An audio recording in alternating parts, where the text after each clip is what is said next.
자, 이 영화를 통해서 우리가 사회복지의 개념을 정의를 해봅시다. 첫 번째는 인간의 욕구를 충족시킨다라는 겁니다.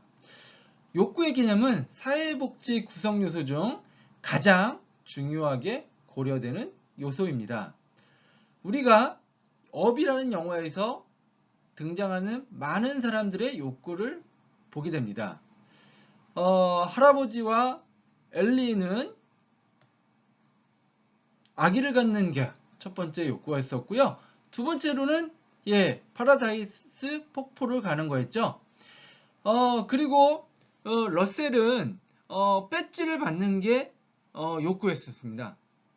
뭐 이런 식으로 사람은 각기 다 욕구를 갖고 있다는 겁니다. 그렇다면 욕구가 무엇인가를 다시 한번 정의해 봅시다. 인간의 생존에 필요한 무엇인가가 결핍된 상태를 말합니다. 자, 여러분들은 어떠한 욕구를 갖고 있습니까? 어떤 학생은 요즘에 대학생 조사한 걸 보면 돈이라고 하는 부분이 가장 많더라고요. 어떤 사람은 건물주가 된다는 사람, 장학금을 받고 싶어 하는 사람, 여행을 가고 싶어 하는 사람, 그리고 직업을 구하고 싶은 사람, 이성 친구를 사귀고 싶은 사람, 뭐 이런 것들이 욕구가 있는데요. 그러나 인간의 생존과 직접적으로 관련되어 있어야 된다는 겁니다. 이것이 가장 근본적인 개인적 문제라는 겁니다. 자, 인간의 생존과 직접적으로 관련되어 있는 게 어떤 게 있을까요? 그렇죠. 의식주라는 겁니다. 그런 건 없으면 인간의 생존에 거의 결정적 문제를 일으키죠. 또한 나아가서는 사회적 문제나 위험 등의 직접적 또는 간접적으로 발전시키는 중요한 요인이 되기도 합니다. 이렇기 때문에 사회복지는 인간의 욕구를 충족시키는 사회적 개입이다 라고 할 수 있습니다. 사회복지에서 말하는 욕구의 특징은 첫 번째, 인간의 욕구는 매우 다양하지만 공통적인 특성을 가지고 있습니다. 아까 말했던 의식주라는 것이 공통적인 특성입니다. 그리고 세대별로도 같죠. 뭐 청년들이 갖고 있는 공통적인 특성이 뭡니까? 네, 그래서 수업료, 뭐 교육받는 거, 그리고 취업하는 거, 뭐 이런 것들이 공통적인 특성이겠죠.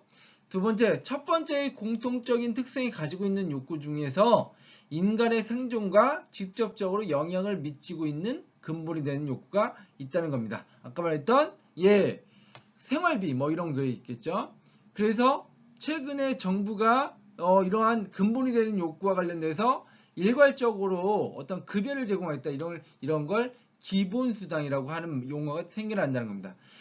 그럼에도 불구하고 욕구는 다양하고 주관적이며 변화 속에서 비획일적이며 무한한 특성을 가지고 있다는 겁니다. 그래서 모든 사람한테 일괄적으로 획일적으로 사회복지가 접근하거나 서비스를 제공하는 게 아니라 사람마다 공통적인 특징, 공통적인 욕구에 대한 개입, 서비스를 제공하는 반면 사람마다 또 다른 그런 욕구를 충족시켜주기 위해서 다양한 서비스나 개입을 하고 있다라고 보면 될 것 같습니다. 사회복지는 정상적인 인간의 발달을 위해 지원하는 사회적 체계라고 두 번째 정의를 할 수 있습니다. 인간의 욕구에 대한 논의에서 욕구의 특성과 더불어 설명되어야 할 것은 인간의 특성입니다. 이 특성에는 인간의 행동과 인간의 본성이 설명되어야 하는데 휴먼 서비스 분야에서는 일반적으로 생애주기적 관점에서 인간의 발달로 연결됩니다. 우리가 생애주기적 관점 또는 인간의 발달이라는 것은 너무나 잘 알고 있죠. 사람은 부모부터 임신을 해서 그리고 출산하고 영유아 시기를 거쳐서 어떻게 되죠?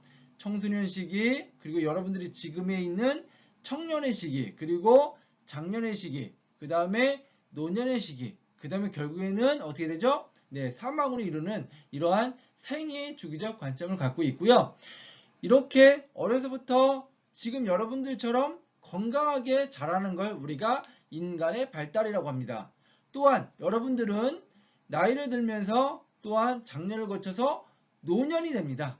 그래서 노년이 돼서 내가 인생을 돌아봤을 때 정상적으로 건강하게 자라는 것을 우리가 인간의 발달이라고 얘기를 합니다. 인간의 발달이란 인간의 생명이 시작되는 수정의 순간부터 죽음에 이르기까지의 전 생애를 통해 이루어지는 모든 연속적인 양적, 질적인 변화, 양상을 과정을 말합니다. 여기서 양적, 질적은 뭘까요? 양적은 우리가 신체적으로 건강하게 자라는 거고요. 질적이라는 건 정신이나 심리적으로 건강하게 자라는 것을 말합니다. 인간의 발달은 6가지의 특징을 갖고 있습니다. 첫 번째는 인간 발달은 일정한 방향으로 순서대로 이루어진다는 겁니다. 최근에 나왔던 영화 중 벤자민 버튼의 시간은 거꾸로 간다라는 영화가 있습니다. 이 영화는 물론 이러한 거하고는 다른 그런 특징을 얘기해 줍니다. 노인이 돼서 어린아이부터 노인이 돼서 결국에는 아이가 돼가지고 생을 마감하는 그런 영화였는데요. 이 영화를 빼놓고는 모든 사람들은 어떻게 됩니까? 엄마로부터 태어나서 영유아를 거쳐가지고 어떻게 되죠? 네, 청년이 돼서 노년이 되고 죽습니다. 이것이 인간의 일정한 방향으로 순서대로 이루어진다는 겁니다. 자, 두 번째, 인간의 발달은 연속적인 과정이면서 한편으로는 발달 속도가 일정하지 않다는 겁니다. 자, 여러분들 청소년 시기에 아마 그런 고민을 했을 친구가 있을 텐데요. 어떤 학생은 벌써 키가 초등학교 때 굉장히 컸지만 어떤 학생은 초등학교 때도 중학교 때도 키가 굉장히 작았던 친구가 있다는 겁니다. 그러나 지금에 보면 어떻게 보면 거의 비슷하게 성장한다는 거죠. 이렇게 한다는 거고요. 그래서 세 번째는 인간 발달에는 개인체가 있다는 점입니다. 네 번째는 인간의 발달에는 민감한 시기 또는 결정적 시기나 최적의 시기가 있다는 겁니다. 그래서 어른들이 했던 그런 말 중에 이런 거 있죠. 자, 여러분들 공부는 언제 된다? 어렸을 때 해야 된다. 그리고 결혼은 20대 때 말이나 30대 초에 한다. 이런 얘기를 많이 합니다. 인간은 그 발달 시기가 갖는 결정적 시기나 민감한 시기가 있다. 또는 최적의 시기가 있다고 하는 점입니다. 다섯 번째, 인간의 발달은 각 영역이 상호 밀접한 관련성, 즉 상호 연관성을 갖고 있다는 겁니다. 어렸을 때 공부하는 거와 나이 들어서 공부하는 것이 다르다는 것이요. 자, 여섯 번째, 인간의 발달은 초기의 발달 단계가 이후의 모든 단계의 성장 발달을 좌우한다는 겁니다. 그래서 어느 특정 시기에 발달하는 것이 이루어져야 그 다음 단계에 해야 되는 과업들이 더 잘 이루어질 수 있다는 겁니다. 사회복지 개념의 세 번째는 사회적 위험으로부터 보호한다입니다. 국제노동기구 즉 ILO는 노령, 장애, 사망, 질병, 출산, 업무, 산업재해, 실업, 아동 양육, 그리고 질병 이렇게 9가지를 사회적 위험으로 규정하고 있는데요. 이런 것들은 다 소득 감소 내지 상실시키는 그런 것과 관련되어 있습니다. 즉 최근에 우리 사회는 산업사회로서 돈이 없거나 소득이 없으면 어떠한 문제가 생긴다라고 해서 이런 것들을 우리가 사회적 위험이라고 하고 있는데요. 그러나 결국 이것들은 우리가 태어나고 성장하여 죽는 순간까지 어디에나 도사리고 있는 위험이라고 보면 되겠습니다. 사회적 위험을 얘기할 땐 영국의 베버리지라는 사람을 자주 거론합니다. 이 사람은 1940년, 50년대에 영국뿐만 아니라 전 세계적으로 굉장히 유명한 인사가 됐는데요. 1940년대에 전 세계적으로 어떤 일이 벌어졌었죠? 네, 제2차 세계대전이 있었습니다. 이때 영국의 젊은 청년들이 거의 희망이 없고 미래가 없다고 생각했고, 그래서 대학을 진학을 안 했고 공부를 안 하고 취업을 하려고 하지 않았었습니다. 그래서 영국의 그 당시 총리인 처칠이 왜 영국의 국민들, 특히 청년들은 이렇게 미래가 없다고 생각하고 의욕적이지 않고 왜 그럴까? 이 원인은 뭘까? 왜 사람들이 가난할까? 뭐 이런 얘기를 쭉 했는데요. 베버리지한테 왜 그런지를 연구해 달라고 합니다. 베버리지가 이때 많은 연구를 하면서 그 보고서를 냈는데, 이 보고서가 베버리지 보고서입니다. 사실 여러분들 그래서 인터넷에 한번 쳐보면 굉장히 유명하게 돼 있고, 이 베버리지 보고서를 통해서 우리나라 영국뿐만 아니라 우리나라까지 영향을 미칠 정도로 전 세계의 사회복지에 그 씨앗을 뿌렸다라고 보면 되는데요. 이때 베버리지가 5대 사회학이라는 걸 제시합니다. 즉 5대 사회학 때문에 청년들이 미래에 대한 희망이 없고 공부를 하려고 하지 않는다라고 합니다. 첫 번째 나태, 두 번째 무지, 세 번째는 결핍, 네 번째는 불결, 마지막으로는 아픈 질병. 그래서 이런 것들이 대표적인 사회적 위험이라고 얘기를 하고요. 그것 때문에 사람들이 내가 아픈데 가난한데 왜 공부하려고 해? 뭐 이런 얘기를 굉장히 많이 했다는 겁니다. 그래서 이런 것들을 국가가 해결하지 않으면 국민들은 희망이 없다라고 얘기를 할 정도였다고 합니다. 개인이 혼자 힘으로 극복하지 못하는 사회적 위험에 대한 인식 자체는 인류의 역사와 함께 해왔습니다. 예를 들면 빈곤이 그러합니다. 사회복지 역사는 곧 빈곤을 퇴치하는 정책과 같이 한다고 보면 됩니다. 여러분들이 잘 아는 영국의 엘리자베스 여왕도 어떻게 하면 영국의 빈곤을 퇴치할까가 굉장히 관심사였습니다. 그것을 위해서 빈민법이 만들어졌는데요. 그 빈민법이 영국뿐만 아니라 전 세계의 사회복지의 시초가 됩니다. 이런 것처럼 빈곤을 해결하는, 즉 빈곤 같은 사회적 위험을 국가가 보호해 주는 것이 곧 사회복지라고 인식되었습니다.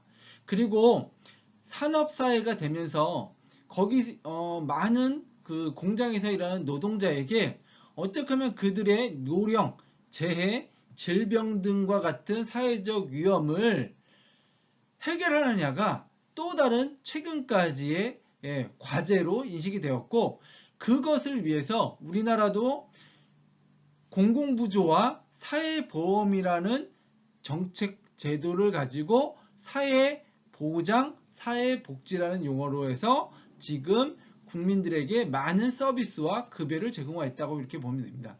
그리고 최근에 코로나19 같은 팬데믹 같은 경우도 사회적 위험이 있는데, 이거 역시 최근에 국가가 국민들의 감염 예방, 감염 치료뿐만 아니라 생계 보호도 하고 있죠. 그래서 여러분들 최근에 나오는 재난기본소득, 다시 재난기본소득 같은 그런 것들을 국가가 시행하고 있다라고 보시면 됩니다. 이러한 사회적 이로부터 누가 누구를 보호한다고요? 네, 국가가 국민을 보호한다, 이렇게 보시면 될 것 같아요. 사회복지 네 번째 개념적 정의는 사회 문제를 해결하는 대책으로서 정의할 수 있다는 겁니다. 사회 문제의 특징은 상당 기간 동안 지속된다는 점입니다. 그리고 사람들이 내놓는 사회 문제 해결책은 매우 다양하며 종종 서로 갈등 관계에 있는 해결책이 제시되기도 한다는 점인데요. 이러한 점에서 누가 이것을 중재하고 해결 방안을 내놓고 실제로 책임을 누가 지냐면 국가가 지고 있다, 이렇게 보시면 될 것 같아요. 정부가 사회 문제에 접근하는 방법은 두 가지로 요약이 될 수 있습니다. 하나는 사회적 원인에 대한 규제를 가하는 것입니다. 여기서 규제라는 것은 정부가 개입하는, 개인들이나 아니면 정부가 아닌 사람들에 대해서 개입하는 것을 전문적인 개념으로 규제라고 얘기를 합니다. 이러한 규제 안에는 고유한 의미에서의 사회문제 대책의 범위에 포함되는 것도 있지만 포함되지 않은 것까지 속해 있다, 이렇게 보면 될 것 같고요. 두 번째 접근 방법은 사회문제의 사회적 재결과, 즉 모든 결과에 대한 대책입니다. 이것은 고유한 사회문제 대책의 체계를 구성하고 있다, 이렇게 보시면 될 것 같아요.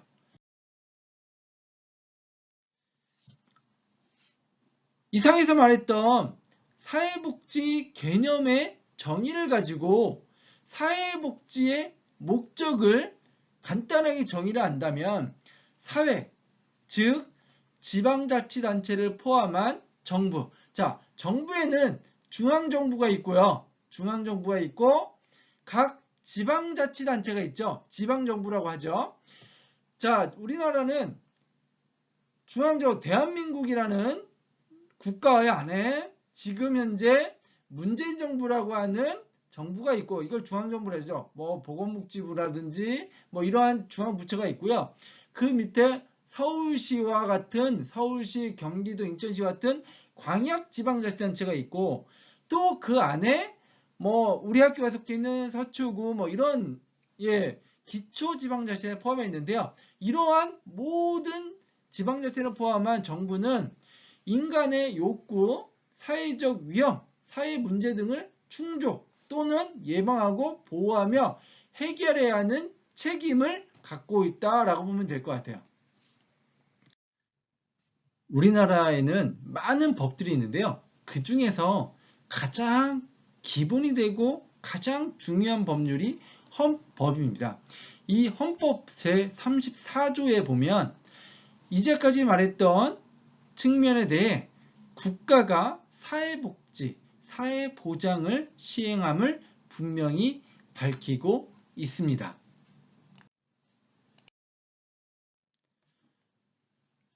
헌법 제34조 제1항을 보면 모든 국민은 인간다운 생활을 할 권리를 가진다고 규정하고 있습니다. 제2항에서는 국가는 사회보장, 사회복지의 증진에 노력할 의무를 진다는 거죠. 즉, 국가는 모든 국민의 인간다운 생활을 할 권리를 지켜주기 위해서 사회보장, 사회복지 증진에 노력할 의무를 지고 있는 것입니다. 그리고 제3항부터는 각각 이 국민 중에 여성, 노인, 청소년, 그리고 장애인, 그리고 아픈 사람, 그리고 나이가 들어서 생활 능력이 없는 국민, 즉 저소득층에 대해서는 특히 권익과 복지 증진, 그리고 어떠한 국가로부터 필요한 보호를 받도록 규정해 놓고 있습니다. 그리고 제6항에서는 국가는 재해를 예방하고 뭐 태풍이라든지 산불이라든지 지금 같은 코로나 같은 그런 감염병이라든지 이런 것들을 예방하고 그 위험으로부터 국민을 보호하기 위하여 노력해야 한다고 규정하고 있다는 겁니다. 이러한 것을 하기 위해서 정부가 최근에 재난 기본소득 같은 것들을 하고 있다는 겁니다.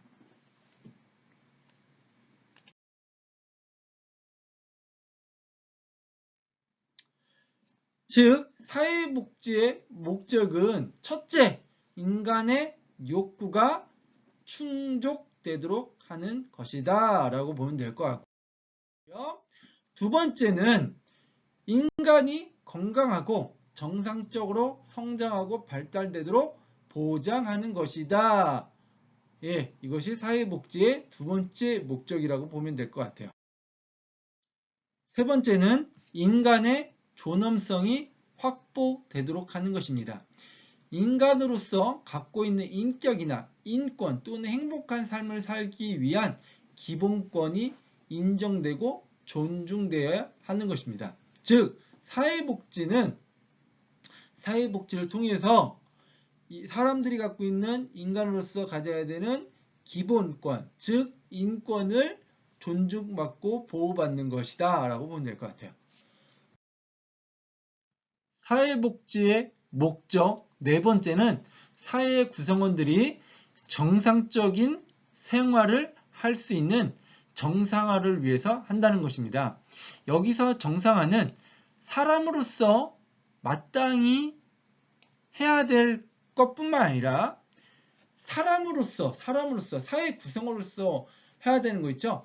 정상적으로 교육받고 가정을 구성해서 유지하는 거, 그리고 직업을 갖는 거, 이러한 것들을 우리가 정상화라고 할 수 있는데요. 지금 사람답게 살 수 있는 것을 정상화라고 할 수 있는데 그 목적을 정상화를 할 수 있게끔 하는 것이 사회 구성원들이 하게끔 하는 것이 사회복지의 네 번째 목적이라고 보면 될 것 같아요. 다섯 번째 목적은 이질적이고 다양한 사회 계층 간에 나타날 수 있는 다양한 사회 갈등과 대립, 그에 따른 사회 문제들로부터 사회 통합을 하도록 하는 것이 또한 사회복지의 목적이라고 보면 될 것 같아요.